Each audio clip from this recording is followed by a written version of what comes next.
Hey guys, my name is Brett Williams, and this is my presentation on the Mississippi River floods of 1927. Okay, so what had happened was there was a whole bunch of rain over the months before, and the flood happened in 1927, and there was rain and stormy weather from the fall of 1926 all the way through the spring of 1927. And there was rivers that rose to their highest ever recorded, and also the readings on the rain gauges were pretty high. And like I said, there was just a buildup of rain and even some snowfall in the winter. And on April 16th, the first levee broke up in Illinois. And here in this picture, there's a town that was flooded when one of the levees broke that was on the Mississippi River. And as far as the magnitude of the flood, about 11 states were affected. And as you can see over here on the right, there was about 27,000 square miles that were affected from parts of the Arkansas River, parts of the Red River right here, that's part of Texas, and then the Mississippi River itself, which is right here, and a bunch of these cities right here were the big ones that were affected, and of course New Orleans down there at the very bottom. And the picture on the left, Lake Village in Arkansas, that was actually right near Greenville, Arkansas, and that city, as you can see, was pretty heavily impacted by the flood. And floods still happen here nowadays, but it's maintained and redirected by like the systems that they have right now that's like higher technology than was back during the time. And as I said, a bunch of levees broke throughout, one in Illinois, a couple down here in Arkansas, and even Mississippi. They broke and created just more problems throughout the couple of weeks that the floods happened.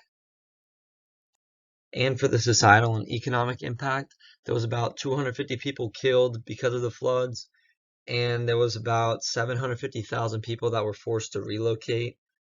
And for the damage, it was about $400 million at that time, which is worth about $5 million today in building damage and like all the destruction.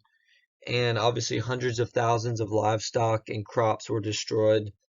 And it's interesting, there was thousands of African Americans put into refugee camps with the help of the American Red Cross. And since that was down in the South during like pre-Jim Crow, or not pre-Jim Crow, but like during Jim Crow era, there was a lot of African Americans working down there, and they made up a lot of the agricultural labor force.